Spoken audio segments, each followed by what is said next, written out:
Welcome back to our first match of the day. Alutemu versus che0nsu is going to be what we have coming up first. And Gia, just kind of jumping right in to the stories of these players. I feel like the conversation we've had about che0nsu here, and I really don't want to be coming across as too negative here. I'm trying to frame this as a positive, is that based on this season, I think you and I have actually just been a little bit disappointed in his performance. And I say that not to be rude to him, but I think because we know how good he can do. But based on what we've seen so far, it hasn't seemed to live up to the che0nsu that we saw of last season, who was looking so dominant. That's right. We kind of had the standard set of already in our heads because he's been doing well since 2015, 2016, times of Hearthstone that he's been so consistent. But now we have seen perhaps sloppier play than we expect of him. Not to say that it's been the worst, but Yeah. I think there were definitely spots where he could have just thought a little bit deeply about the plays that he ended up going for and maybe missed a couple things, whereas somebody at his peak performance might not necessarily miss. Yeah, exactly. And it does, I think, it is somewhat indicative of where his score is at the moment at those 2 wins, which means, as you pointed out, a crucial win for him here if he wants to end up in the top 6. But he did get the work done towards the start of the season. We definitely can't be too negative by ending up just about in the top 8, I think finishing 8th overall in terms of Swiss points. He has guaranteed himself, at the very least, not automatic relegation. And now going up against Alutemu here, one of the players tied for first place at the moment, at least in terms of overall match score, without looking at the tiebreakers too heavily. He's got himself a pretty tough matchup, I think it's fair to say. Alutemu has been playing some very solid, consistent Hearthstone. I think even compared to the other Japanese players, some of whom we've seen start to show some cracks in the armor of their strategy. Possessi, with a couple of uncharacteristic misplays, and Glory, when the tension gets high, has been known to make them as well. But Alutemu, I think, has been one of the most consistent players that we've had so far. Yeah, he's very level-headed and perhaps the best player in the region, I would say, over just the lack of questionable plays that we've had for him. You could also give that title to Surrender and Rivius, but as for the scores to show for it, it's Rivius and Alutemu that really stick out to me right now. So che0nsu has got his work cut out for him, and on top of that, a whole mirror in terms of archetypes. That's right. So take us through a little bit what we're seeing here. The Warrior ban is, I think, very much to be expected, but then a Quest Warlock potentially coming in with a mirror here later on as well. Yes, the Quest Warlock, of course, the breakout star of this week because it's been hyped up so much on Twitter, on Ladder. There's been a top of players showing that they're reaching top legend with it, and for good reason. It originally gained popularity because it was a good queue against Priest last week, but people are also seeing you're just running a lot of anti-aggro packages, which can be decent against other decks in the meta. As far as the builds, though, the Alutemu have actually included Cartooth Defender, where you would normally see Abyssal Summoner in those lists, which probably will hurt him in the mirror. Yeah, exactly. This is one of the things we actually tried out in testing, where me and Raven played a couple of games where, I gave myself the good deck and him the bad deck in the mirror, purely randomly, no bias there at all. And as it turns out, you're exactly right. In the few games that we tested, Abyssal Summoner just eats up so many resources from your opponent in the way that Cartooth Defender simply doesn't. So I think that is a big advantage in favor of che0nsu. But outside of that, we are looking pretty much at just a straight up mirror. The techs, I suppose, in the Demon Hunter could also help che0nsu, as he is running, as we see there, both the Blowtorch Saboteur as well as the Frozen Shadow Weaver. And we saw yesterday versus Possessi how powerful the Blowtorch Saboteur can be. Yes, it's really cool how we've seen our players kind of shift around with different experiments on what can fill the void that Crimson Sigil Runner left, if they're going to be replacing it at all. We saw che0nsu and Dawn try out the Worgen Infiltrator last week, and now they've landed on just a better statted card for its mana cost, a little bit more expensive, but can definitely mess with the Demon Hunter in the mirror. Of course, our first will any Demon Hunters. It's going to be Warlock versus Druid. Yeah, this is one of those matchups. I feel like every time there's a new shift in the metagame, Gia, you and I have to have our pet matchup that we're potentially very wrong on, or at the very least, the sample size in GM does not reflect. Because in testing, in all the games that I was playing of Warlock versus Druid, it felt like the Druid just had a little bit too much stuff for the Warlock to remove, at least in the time that Warlock had to draw all their cards. Because an early Mount Seller, an early Ysera, an early Soul of the Forest, all of those are quite difficult for Druid to deal with at all. And while in the games we've seen, that hasn't necessarily been the case, where the Warlock has just kind of fatigued the Druid a lot of the time, I still think that che0nsu's got himself a pretty good matchup here to start things off.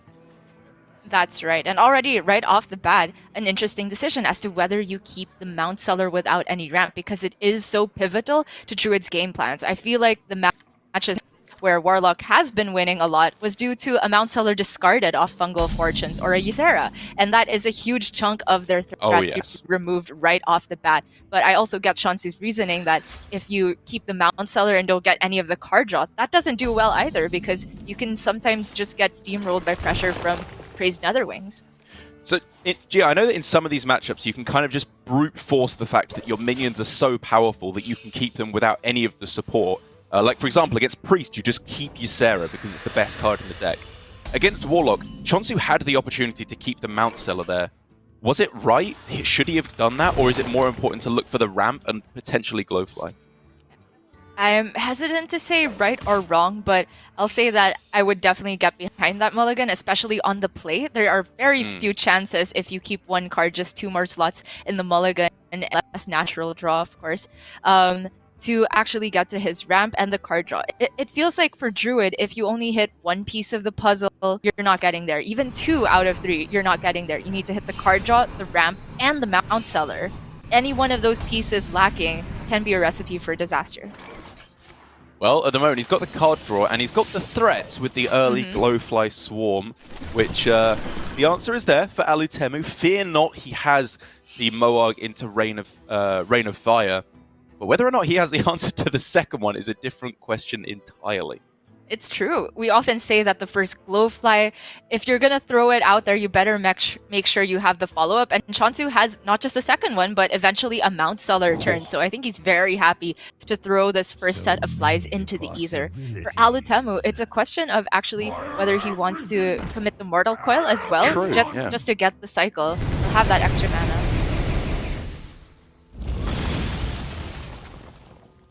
Coining out the Questing Adventurer instead. If he's going to spend his mana on other stuff, I'm more okay with it. But even then, I find the coin questing play questionable, to be honest, because you want to have your hand kind of as juiced up as possible for a plot twist. And I think that was a case there of Alutemu kind of realizing, sunk cost. Just because I started going for this play, he realized it wasn't worth it, so he stopped halfway through. But I'm sure if he'd planned that out from the start, the Mortal Coil probably would have come down. Indeed, and it is very problematic that he's missed extra opportunities at card draw, though, either questing or the Mortal Coil, because he could have drawn into Dark Skies. I would say Crazed Netherwing, but he doesn't actually have any other dragon in hand. And now we're looking at a possibly unchallenged second Glowfly. There's a couple of ways that Alutemu can start playing around this. I'm looking at Moarg first and then plot twist to look for exactly the second Rain of Fire. It's risky because it's a 1-outer that you're playing for there in order to clear this off. But I feel like given that plot twist into Netherwing isn't a possibility, this is the best chance he has. It's true. There also wasn't a possibility to coin first and try to get Dark Skies mana off of that. So it is just going to be the prey for the second twist. A lot of healing, but that's not it. The best he's got is a Mortal Coil. The coin back, best card in the deck.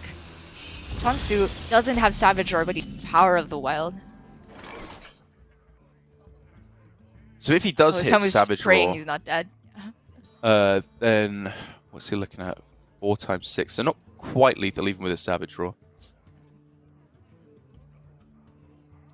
26 with the hero attack. Also worth noting that the Wrath first cycle here would deal 2 onto the Moarg.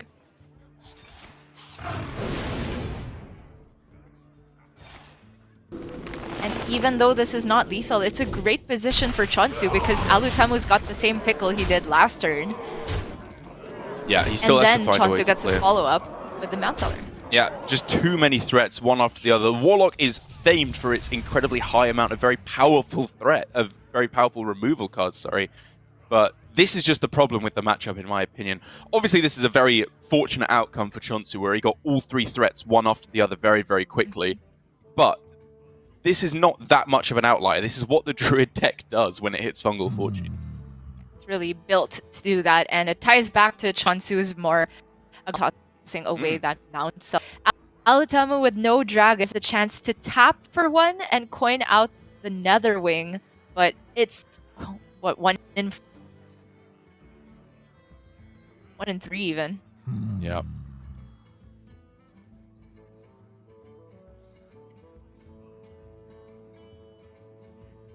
Yeah, there's the other Netherwing, there's Malagos, and the 2 Alexstrasza, so 4 out of 16 draws to get a dragon, or he could just bite the bullet and say, maybe the cartoon helps me survive. I just don't know if that's a winning play, to be honest. Even if they don't have lethal on you, it's just not that strong of a play. They're so likely to be able to do a whole bunch of stuff to clear it off. He does have a read on no Savage Roar as of last turn.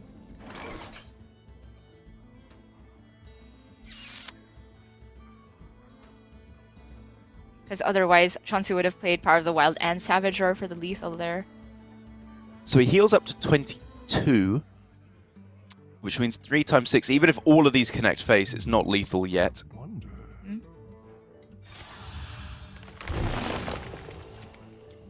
And it's that type of board where che0nsu doesn't want to overcommit with a Mount Seller on top of the threat he already has, because he could get punished by the coin twisting nether. Yeah.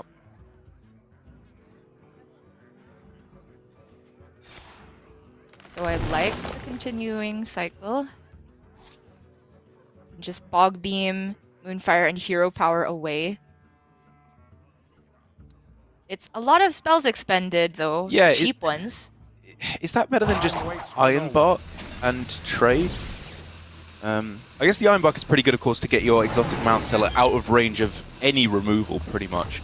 Apart from the hard removal of Twisting Nether. I feel that all of these cheap spells are roughly equal because they're procs for Mount Seller, whereas all the other spells can't be fit within the same turn. Okay, fair enough. And of course this does make room for overflow as well. There's strong reasoning behind all of che0nsu's plays here.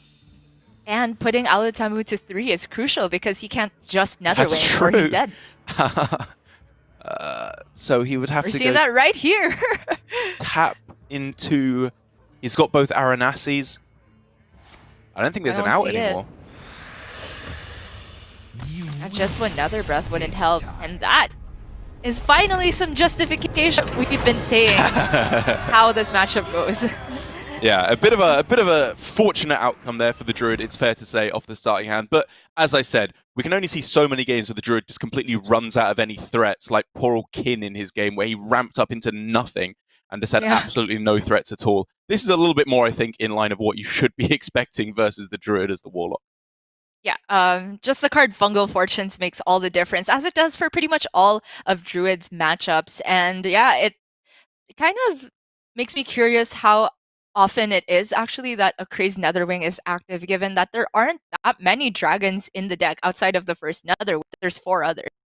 Yeah. Yeah, it can be a difficult matchup. We've seen players keeping the Crazed Netherwing versus Druid a lot of the time because having the one answer to an early an early Glowfly Swarm is often enough to buy you the time to hit your mid-game power spike. But for Alutemu, the pressure was just too high. So che0nsu, against all the odds, takes a win in the first game, getting himself that little bit closer, creeping towards safety if he can take this win against Alutemu, because he gets a lot of points in his tiebreaker too for being such a strong player. But before we can head into the rest of the series, we're going to head to an ever so quick break, and then the continuation of Alutemu versus che0nsu comes after this.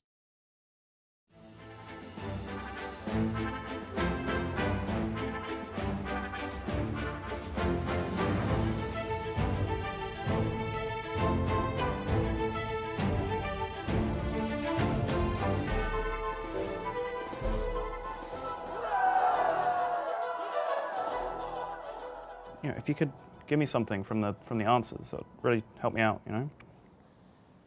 Oh. Whenever you're ready. Welcome, everybody. My name is che0nsu, joined by che0nsu. sure this is going to be an incredibly insightful interview. Got tons of just incredible questions here provided to me by the production team. I'm sure we're going to get a lot of information out of my friend here. So che0nsu, what is your happiest Hearthstone memory? Probably Y-Game House Cup, I guess. Great, I'm presuming you won that? Of course. So just soldier on through. When did you start playing Hearthstone?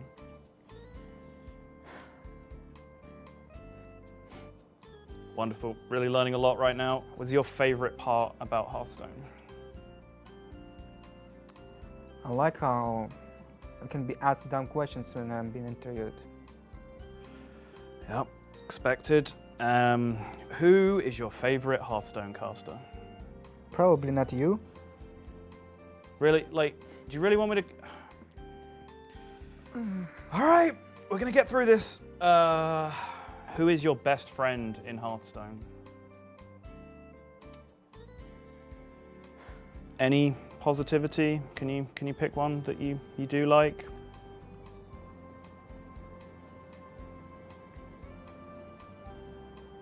No.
You are watching Hearthstone Grandmasters here on the Hearthstone Esports YouTube channel, so make sure that you do subscribe because we start sending out those notifications to remind everyone when we go live here. And if you're with us now, you are of course watching Alutemu versus che0nsu, our first match of the day here in Asia Pacific. Pretty tense one. Again, che0nsu needs this win to avoid that 7th/8th potential relegation zone.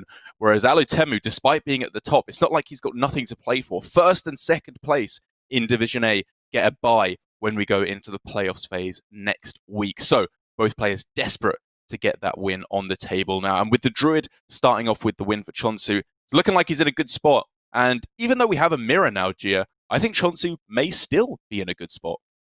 Completely agreed. We talked about this at the beginning, and it is still sticking out like a sore thumb here that Alutemu and Glory both have Cartoot Defender in the slot where you would normally have two Abyssal Summoners. And perhaps that tech inclusion is really good for Demon Hunter matchups, for example, or even against Hunter, where you would like to have that extra bit of healing and a stickier taunt. But in the mirror, it just seems like that pressure that's difficult to remove often takes a Morg Artificer plus the Nether Breath to remove is much more advantageous. Yeah, also going with the double Sense Demons package is Alutemu. That is something that, weirdly enough, I feel like might put him in a decent position because Sense Demons generally is considered, I think, an anti-aggro card because you want to keep it in the super aggressive matchups and it draws you your Aranasi Broodmothers to heal back up. But it's one of the things that I think I've kind of realized a lot over testing is just the power of drawing those Broodmothers later on in the game. Yeah, that between those and the double Cartoot Defenders is something we're not necessarily seeing about the text, which is can you just out-heal your opponent?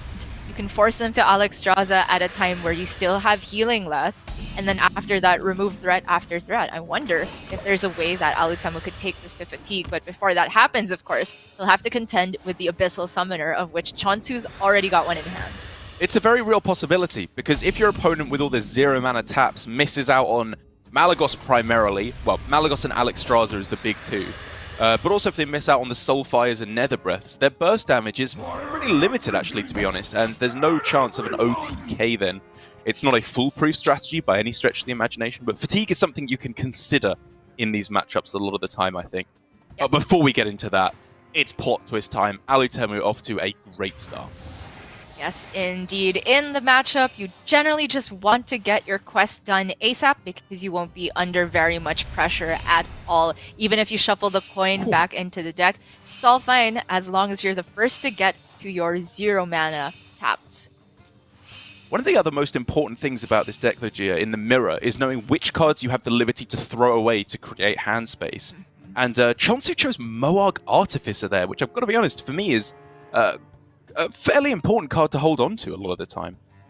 Yeah, it's jarring to see at first because you often hold on to this card for more burst healing in the matchup after an Alexstrasza comes down. But maybe he's thinking because Alutemu is not running Abyssal Summoners that he has the liberty to throw this out because you don't have to go for the almost necessary combo of Moarg plus Nether Breath to remove an 8/8 or 9/9.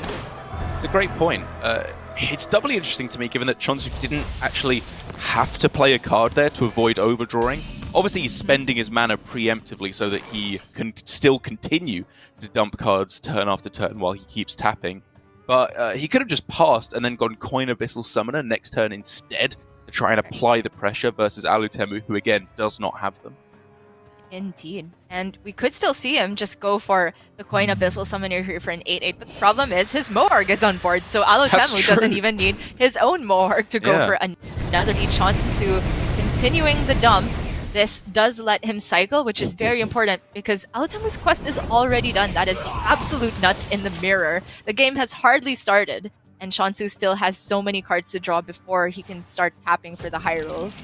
It's worth noting, though, that Alutemu's already got Malagos in hand with both plot twists used, so he cannot discount that. So does that mean that the burst plan is then over? I would definitely not, because you can still high roll the discount on Alexstrasza, and on top of that, even if both of those dragons are full cost, accrue a lot of burst on its own, even if he's discounting a Nether Breath, say, or a Soulfire. If you've got those 0 cost spells, it doesn't matter if your Malagos costs 9.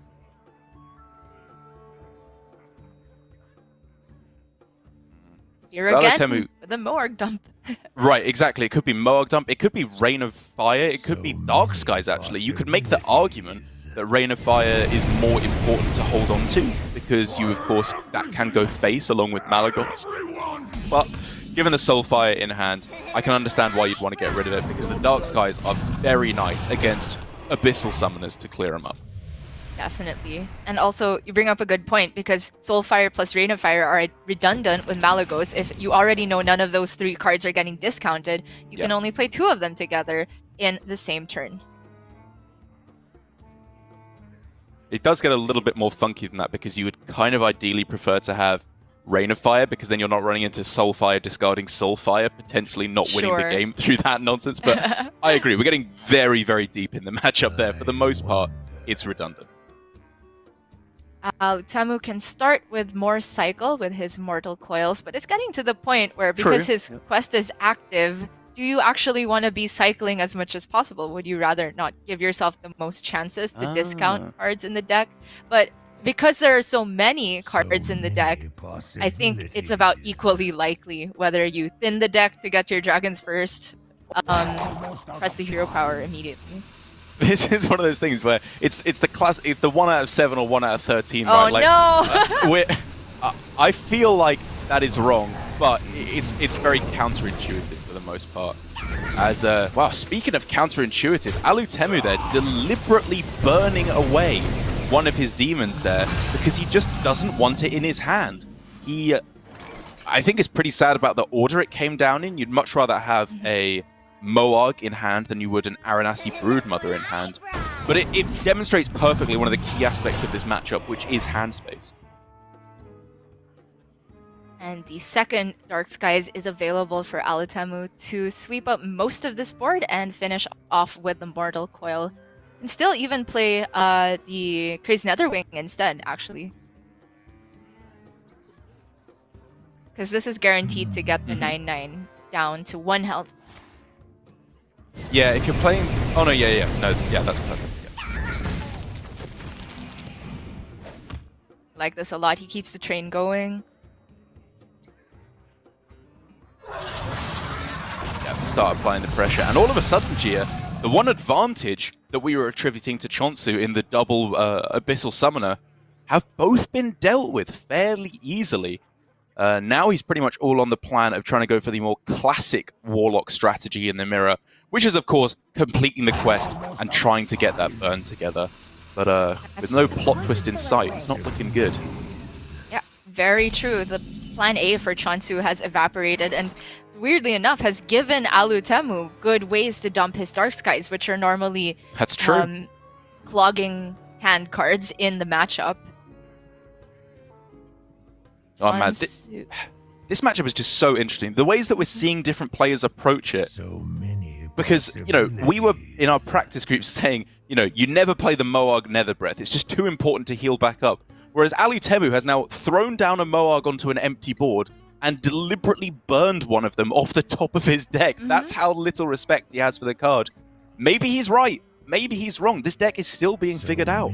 For sure. And che0nsu himself tossed a Moarg to make the argument that his deck is more aggressive. But it could also be that Alutemu is feeling so comfortable ahead. che0nsu's far away from completing his quest that Alutemu just wants to get his cycle on as soon as possible.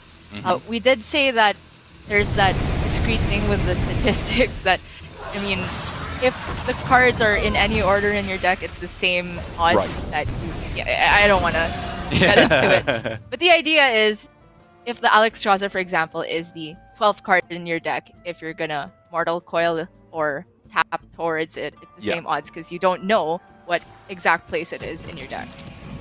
Sure. And it's a good point you bring up of Alexstrasza because that is the card that Alutemu wants to tap into. He, I believe, if he gets Alexstrasza for 0 mana, would have eventually a guaranteed OTK because he still has coin in the deck. Which would mean Malagos, Rain of Fire, Coin, Soulfire, along with a 0 mana Alex is exactly 15 damage, and no matter what health they start on, there's no armor in the matchup. So that would be an OTK at whatever point he finds Alex, as long as he doesn't die before that happens. Very true. For che0nsu, I think it's just the one Moarg remaining for him now because both Aranasi are in hand.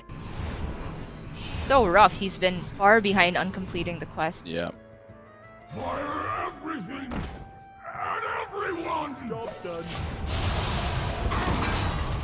And the other thing now to bear in mind is that I believe for che0nsu, that is the second Rain of Fire and one Nether Breath gone now, which means in terms of his actual burst damage, in terms of his birth, I don't care about that, he's starting to run a little bit low. You know, he's only got the second Nether Breath, 2 Soulfires left now, which is enough to get the job done, for sure. But if he has to use any more resources just on staying alive, things could get scary. And Alutemu has active Dragon Queen now. The other argument for just wanting to cycle as much as possible is that that does statistically make it more likely that your Alexstrasza and Zephrys are already with the glowing border. It's just scary that if he plays that this turn, there's no guaranteed way of removing the Moarg simultaneously. Oh yeah, of course, 9 mana. I was going to say Mortal Coil. And, I mean, that seems like a decent reason to hold off. Just going for another tap on this turn is not bad at all, and he could clear up the rest of the board. But if you go tap and Mortal Coil, then he runs into hand space issues. Oh, he could just play the other card too. Okay. That's 0 mana, Alex! Oh my gosh. Whoa. Not lethal this turn, but gotta be next turn. 100%. He's played the Rain of Fire. And I think he tried to play the Alex there, but maybe didn't get it down in time. I could have misremembered, and he's already played the coin earlier on. But I definitely think that he had a full OTK there if he held on to the Rain of Fire that little bit longer. But either way, the point is now che0nsu has his quest completed and can start finally moving towards his own win condition. This is not 100% lethal yet, right? For Alutemu.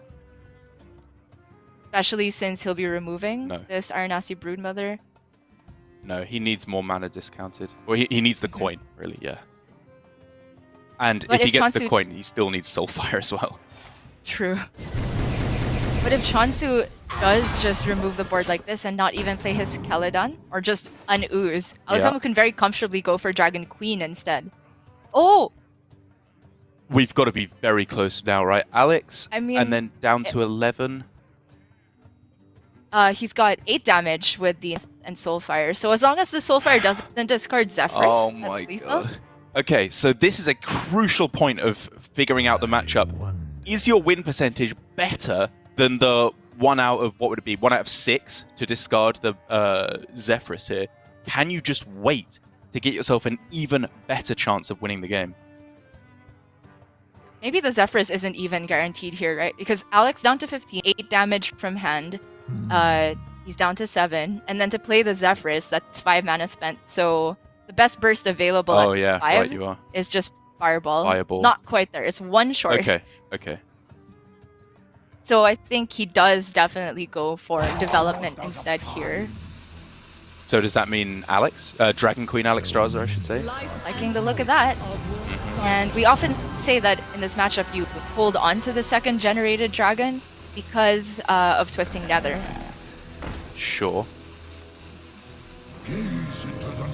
But you can also make the argument that if che0nsu's just going for Nether, that's a whole turn that he's given you to draw. Oh, I think he should have gone for the Mortal Coil to help cycle. Yeah, I think he definitely wanted to as well. Looking for Soulfire. che0nsu has got to Nether this from what I can see. And all of a sudden, actually, Gia, che0nsu's hand is starting to look pretty juicy. Yeah. We are looking at, as long as the Soulfire doesn't discard the other Soulfire, 12 plus 15. That's 27 burst damage next turn. Hold on. Another wing was drawn. So that's another 3 on top of the 8. He doesn't have mana to go for all of it, right? Wait, I think it was not guaranteed because, of course, Soulfire can discard something crucial. But if he had gone Alex, then Soulfire, Nether Breath, so that's down to 7. Yeah. Nether Wing down to 4. Then there's Zephyrs for another Soulfire. I think he spent all his mana then, though, right? He'd have 0 mana left over. That was before the tap.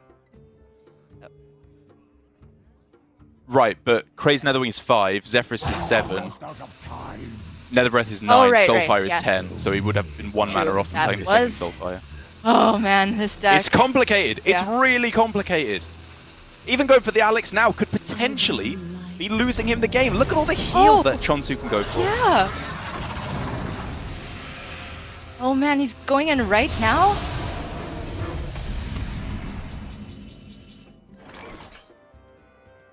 And che0nsu, as long as he does not discard the second Soulfire, just has lethal, right? That's 12, plus the 15 from 5 plus 5 spell damage on each.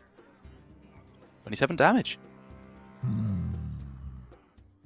And I think that's absolutely his best chance of winning. But where's the healing you were talking about? How does he survive? He kills his opponent. Turn. Right. You turn. don't even need to go for Alexstrasza. Oh my god. Exactly. It's 27.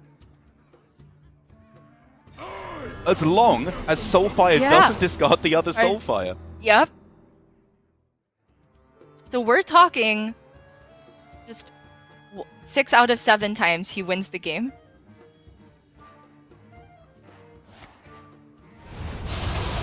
Sorry, 5 out of 6. Oh my gosh! Wait, it's not green! Oh no! Oh no! Disaster! Even Alutemu's expression! Oh! I think Alutemu feel bad himself. He can't believe it! And, I mean, I've got to be honest here, this matchup is incredibly complicated, so I'm not going to stand too firmly by this, but I feel like there were significant things that Alutemu could have done in the later stages of the game to maximize his chances. I think he got a bit flustered with the 0 mana Alex, whereas obviously he needs to be afraid of dying on the backswing. That is a big part of the matchup, is making sure that you're not just dying to a weird Malagos lethal from your opponent. That was quite unlikely to come down from che0nsu, I will say. The fact that his 2 taps hit exactly Soulfire and Nether Breath to allow him to go for the 27 damage OTK. For the most part, I think we could have seen Alutemu cycling through his deck a little bit quicker, getting the coil down, tapping a little bit more aggressively, trying to find that coin in order to go for the true OTK that he had available if he'd held the Rain of Fire, which he threw down fairly aggressively in the mid-game. Yeah, I find it hard to say the Rain of Fire early play was objectively wrong because he was trying to free up hand space at that point, but I definitely agree with you that coil that he wanted to get at the end of the turn could have been used. And I still think that the timing of his Alex was a little bit weird. It turned out that che0nsu didn't have that much healing on the follow-up turn, and you could say that, well, he's seen both Moargs, but if che0nsu is able to stabilize, say, with a Zephyrus that turn, then Alutemu is running short of burst himself. And it was very unfortunate there at the very last hurdle that che0nsu missed the Soulfire. What? Yeah, it was brutal, but I will say I think it was 100% the correct play to go for. The game was slipping away from him. Even if he went for the heal with Nether Breath or Alexstrasza, whatever, it doesn't matter. He was just dying over the next couple of turns. And so even though the risks did not pay off, I still believe, not being results-oriented, it was the best risk to take. So I am gutted for che0nsu there. I think that was overall a pretty well-played game from him, given that he got a very bad hand to start things off, no plot twist. He applied the pressure when he had to early on. The use of Moargs from both of the players very aggressively early on, the jury's out, for me at least, on whether or not that's the way to go on the matchup. But everything that che0nsu did, I think, had a very strong point behind it, which is good enough for me in this very new matchup. Yeah, we keep learning every single time we watch this matchup. Obviously, getting a grip with how the damage points and the mana break points work out, and it's all thrown out the window because some of them can be discounted to 0, and you just need to be aware of every single combination to be an expert at the matchup. But before that, we are going to get into something a little bit more straightforward. Demon Hunter versus Warlock. Yeah, straightforward, but not necessarily any more tempting or beneficial for the Warlock. Given that, while it does have a lot of tools, as I keep saying, to fight back against the Demon Hunter, removal, heal, but it's pressure of its own and a strong win condition to fight back. What we're seeing, Gia, is that the Warlock spends too much of its time and mana and cards in the early game, removing all of Demon Hunter's threats, that, weirdly enough, the Demon Hunter just kind of seems to outvalue the Warlock a lot of the time, at least in the mid-game. I completely agree. We see in the mirror, of course, Warlock has its choice of removal and healing. That's because they had the license to keep tapping in the early game. There's no pressure on the other side. But already, we're seeing this Battle Fiend grow bigger and bigger. It's been buffed up so that it's not dead, just Moarg Mortal Coil, for example. It's good combinations of cards here, or say Soulfire that discards something. Very nicely done. Ooh, that is a tough choice. I was going to say Snap Chaos Strike just because it's damage and cycle, but Consume Magic to get through a taunt, be it Aranasi or Abyssal Summoner, is tempting. It's tempting, but I think it's pretty far off that I would like to see Alutemu just go for Snap Pick that we were talking about. Okay, fair enough. It's just good. It's just the best card out of these. It's also worth noting that the Consume Magic, because it goes to the right side and then he draws another one, it's not guaranteed to help Alutemu cycle. Demons. I mean, I don't feel like this is mystery choice. I think Chaos Strike is kind of better than that average spell that you're going to get. It's just a random choice. Agreed. Very much worth considering, though. Well, che0nsu has most of a clear available right now.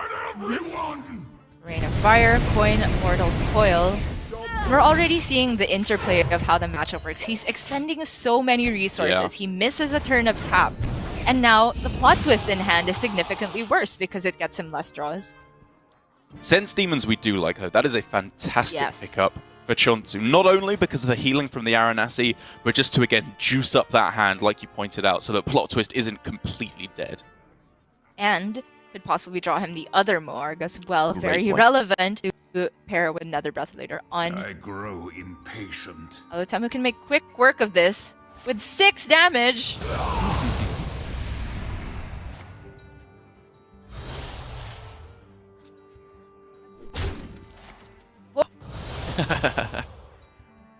But you can only play 2 cards. Yeah, this is how far Demon Hunter has fallen. They're now generating cards. Yeah, very easy play for che0nsu. Again, juice the hand, get the healing in, start setting up for more Oh. powerful plays in the mid game. But it's got to be said, even though he has a decent plot twist coming up, this is a respectable hand at the moment. He doesn't really need to shuffle it back in quite yet, I don't think.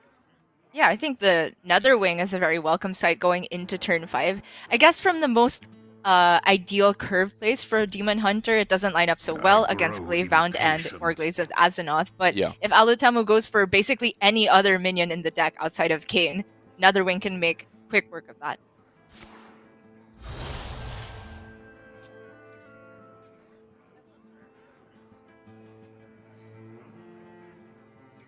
Oh, not much minion development for Alutemu at all. He's basically playing Pirate Warrior Demon Hunter.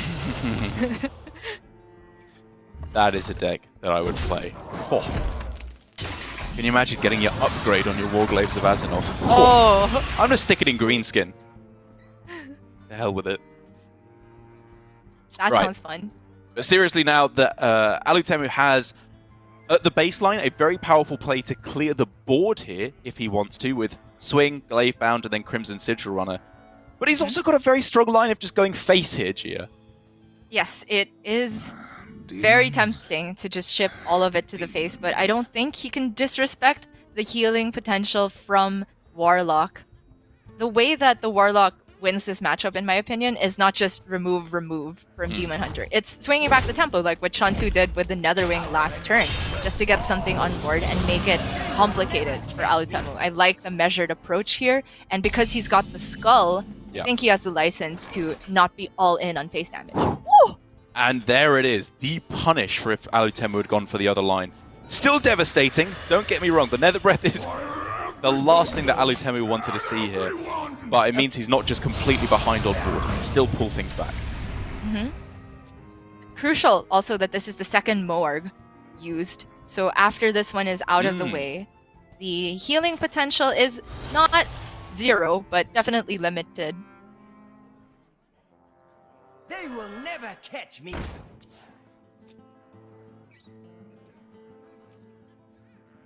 So the Satyr Overseer, Hero Power, get rid of the Moarg.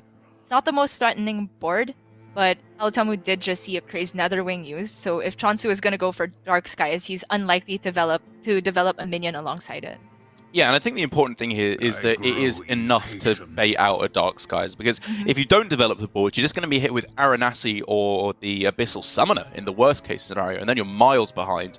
Whereas, you know, a 4-2 Satyr Overseer, I think that's too much to just be throwing down your Abyssal Summoners if che0nsu had one. I think Alutemu was debating if he wanted to try staving the Overseer for a bigger board, but without a Warglaves in hand, Yeah. I think it's better to be going wider here. Agree completely. I think that the main plan of Skull of Gul'dan at the moment is Gia, a big juicy Altruist. Oh yes. So does that mean he's losing if he's on the Altruist game plan? I don't know what you're talking about. Okay, so this is the problem that we were talking about. If it's Dark Skies, the development alongside it is not very powerful at all. I wonder.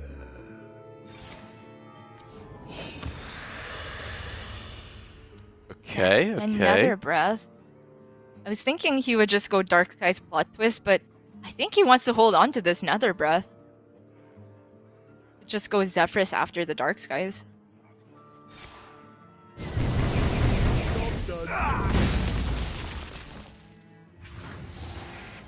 I like going for this. I think that going into turn 8, it gives him a decent chance of drawing it back anyway. He's got a good chance of drawing the Aranassis to heal him up first as well anyway, as true. we see That's there. a big one. And also, going into turn 8, you really want to be able to go tap plus a big 6-drop, be it the Aranassi or ideally the Abyssal Summoner. This means he doesn't have to spend the mana on Plot Twist, and he can instead get the tap in and a big defensive maneuver. Good identification of when he can start to swing pressure in his own favor. Because this is scary town now for the Demon Hunter. Ooh. Still a decent hand for Alutemu. He's not doing bad here at all, but the Warlock can start to do some absolutely broken stuff. Tap Malagos is just GG, for example. Alutemu's hand is very curious to me as well, because the discounted skull means if he's a believer, he could go for the biggest altruist turn. But it's gotten to the point where Alutemu's expensive cards are mostly at the bottom now. We haven't seen Bound, we've seen neither Warglaves, and we've not seen Metamorphosis. So I think it's very measured of him to start committing some of these threats, because of cards off the second skull that he'll be going for the altruist turn with. Another Plot Twist coming down here. Again, the healing off the Aranassi that you're likely to get is huge. But I don't think there's many board clears he could be looking for here. Active! Apart from maybe just a Zephyrus. Holy Nova, sign me up. Your wish is my suggestion. Definitely looks good. And he's also got the ooze for an upcoming Warglaves. He's back up to full! What is this? Disgusting. Oh, it's gotta be an altruist now. Oh, it's so tempting. Yeah. The chain is somewhat likely to break. Because he's gonna be spending the 3 on Skull, right? Yeah, I mean, he can go for altruist, double twin slice, and then Skullicle down, and then start playing from the left of his hand with just the one Battle Mage. It's a Not that significant many amount procs, of though. proc. Yeah. I But the grow problem is, impatient. he really wants to get the Skull in the outcast position. Yeah. So it's between juicing up a bigger altruist next time and essentially wasting this twin slice. Or Waste the twin slice. okay. I think this is with deliberate knowledge of how expensive the remaining cards are left in his deck. This is potentially brilliant.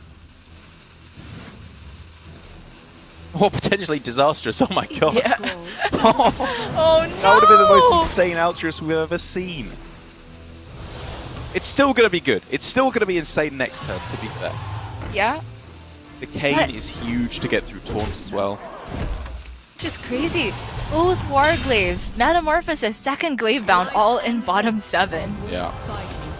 che0nsu is not feeling the pressure at all. Is that an Amber Drake as well? Not allowed to be anywhere but full health.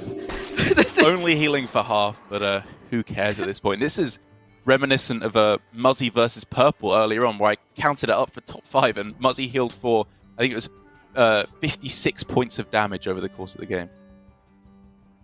I can't even count that high. Me neither. I think that was wrong. And this Chrono Breaker also makes it pretty. Oh! Gonna kill off Altruist. Yeah, well, I mean, thankfully for him, his Altruist isn't even good enough in order to kill it. I will still find you. Hey, I got you, friend.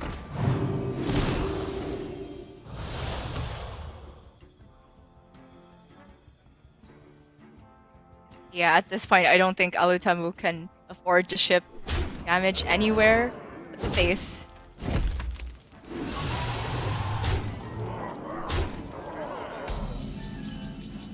Easiest board clear of my life. Oh! Look at that. Oh my gosh! Oh!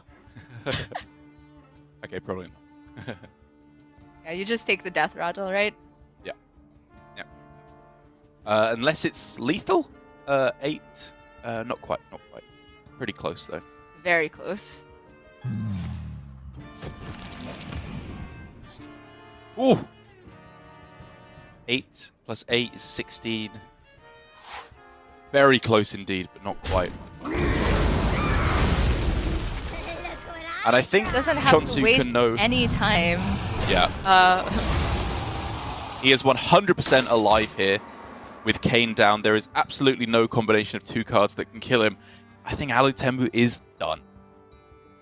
Completely agree. At first glance, it was fishy to see che0nsu start with the tap. I was thinking, why not just spend the turn developing minions if you have the board clear? I was thinking you can play the Malagos here and get away with it. But that is 100% avenue to victory as well. che0nsu in a very good spot to take the series and possibly save himself from the relegation bracket. You're absolutely right, Gia. Crucial games of Hearthstone going down here. And I want to say, I started by saying that, you know, based on what we've seen in the last couple of weeks, this has not been the che0nsu that we have grown to know and love over the past series, past seasons of Grandmasters. In this series today, I've been loving what I've seen from him. The Quest Warlock in particular, I think has shown a very strong understanding of how the deck functions. Yes, especially versus the mirror. I think that was really great. That despite him not getting the plot twists early, I don't know how many times I've seen that matchup go in favor of the person who doesn't get the plot twist immediately. It ultimately didn't end up in his favor, but we know that 5 out of 6 times he was supposed to win that. And he's evened it up now by taking a win block. And now it is just his Demon Hunter that needs a win, and Alutemu still got Druid. Yes, which is a pretty disastrous matchup. Even the mirror, if we look at it again, it looks like che0nsu has just kind of got his the better of his opponent, where he's teched most of his decks to be better in the mirror. I mean, I guess Warlock, he didn't really tech to be better in the mirror. It's more Alutemu teched for a different matchup, which made himself worse in the mirror. But for the Demon Hunter, at least, with the 1 Blowtorch Saboteur and the now obligatory 2 Frozen Shadow Weavers as well, he's able to, I think, quite consistently get himself in a great spot in that mirror. Yes, Alutemu is on Team Volpera Scoundrel, at least one copy of it, whereas che0nsu would rather be running the Blowtorch Saboteur, and I'm on board with that. And its effect is guaranteed every single time. Whoa, very nice, aggressive start there for Alutemu. I believe that was even a hold on the I-Beam, which, in the left-hand side, sure, it's a fantastic tempo swing in the mirror. Not that it's going to have any targets whatsoever versus che0nsu's pretty disastrous starting hand. You say disastrous, but it's not all that bad. He's got the Chaos Strike, which lines up well against the Blazing Battle Mage, and from there he's got a curve. Okay. But I will agree that he'll be playing from behind from this point onward. The hero power disruption is going to have to come in clutch for him. To be fair, Alutemu's hand is not kind of capitalizing on this weak start especially well. He didn't have the Beaming Sidekick in order to buff up the health. The Umberwing is still fairly passive as well.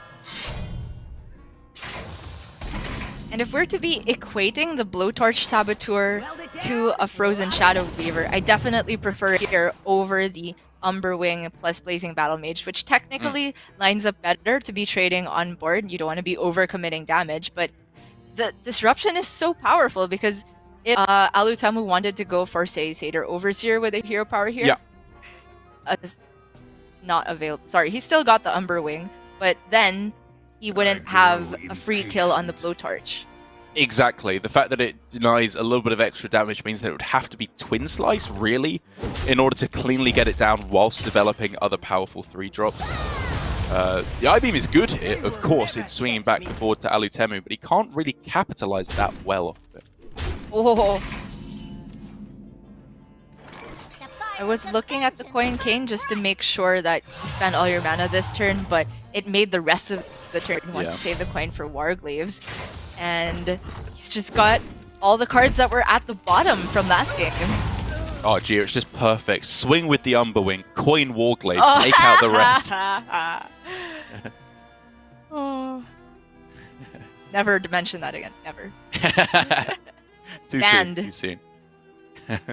Alright, so in all seriousness, Warglaives makes that's the play I'm looking at. Yeah. I grow impatient. Or if you're a real baller, just altruist coin. Trade. Okay. I mean, that's one way of putting it. Yeah, I think the Warglaves is a foregone conclusion. It's just a matter of how many swings it will be committing. Alutemu definitely wants to get rid of the 2/2/2s. But is it worth to spend the third charge into a 1/1? Given that he's got the second Warglaves, I don't hate the full board here, actually. Yeah, I mean, you've got to factor in that your opponent... Wow, he's actually Whoa! doing it!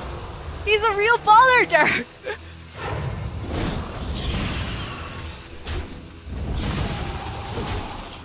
Oh, man. Wow. This walks so badly into a glaive bound. I don't like this. Yeah, this is disastrous versus glaive bound. Warglaves on the backswing can't even kill it off unless he wants to tank 12.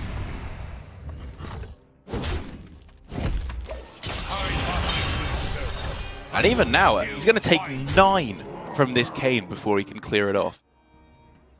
It just looks so strange to me, especially since he would eventually... Okay, I say eventually get Skull, but there was a chance it would get locked in the middle, to be fair. Yeah. Very curious to hear Alutemu's thoughts on that one. I'm sure a very poorly translated tweet from Japanese afterwards might give us some enlightenment. Alright, che0nsu with the skull on curve. Whoa! Oh, yes. 2 of those Oh, are yes. pretty premium. All I see is weakness. Yep, just very premium turns. che0nsu, as long as he doesn't completely whiff on the rest of his cards, I think is looking at a very clear burn plan here to close out the game. From his perspective, there was just the one charge of Warglaive, so his board feels relatively completely honest. Even there is a second Right. Warglaives. Alutemu tanks so much damage in the meantime. che0nsu has got no Altruist to worry about. And he's at a very safe health total himself.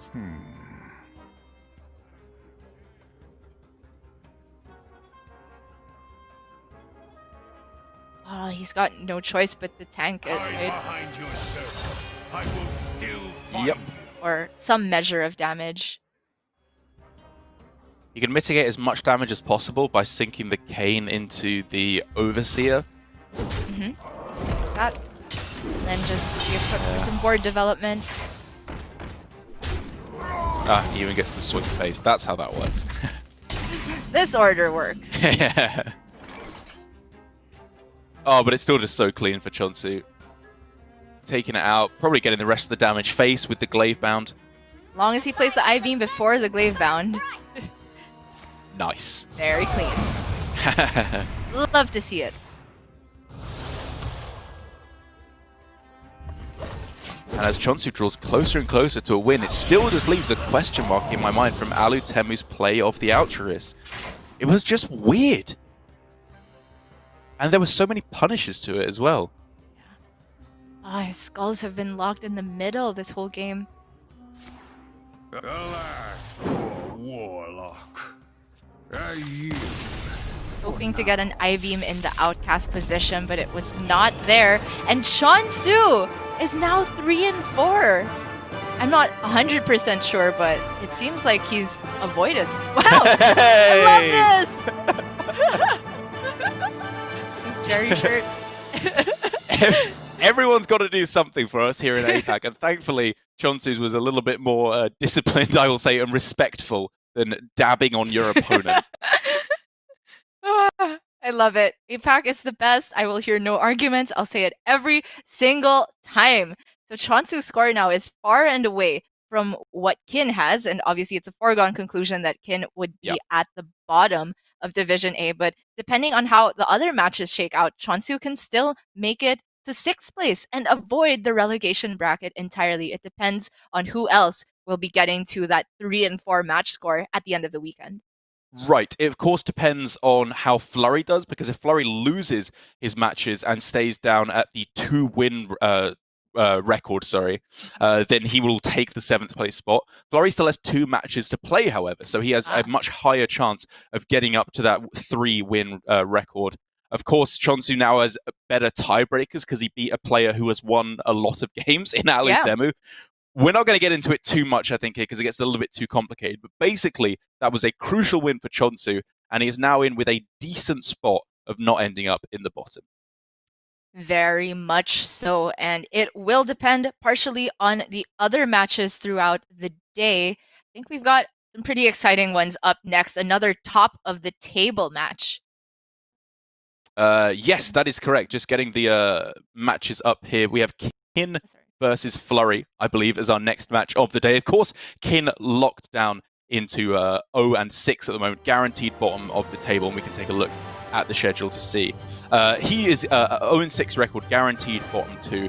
But as I said, at this point, I think Pride is very much on the line for him because he has not been playing the Hearthstone that an 0-6 record should reflect. I think he's just kind of similar to Purple in the Americas region, which there's been a bit of debate about on Twitter over the last few hours. I think he's just been getting kind of unlucky. It happens over a relatively small sample size of just 6 or 7 games, and I pray that this time he can turn things around. Yeah, it is a small sample size when we enter just the round robin phase, and they're playing far less Hearthstone in the span of a week than they did during the Swiss phase. And I'm very happy that those 3 weeks existed because those are the reason that Kin got to Division A in the first place. He was one of the newcomers, but consistently making top 8. And I would really hope that he stays within GM because outside of the awful feeling that you're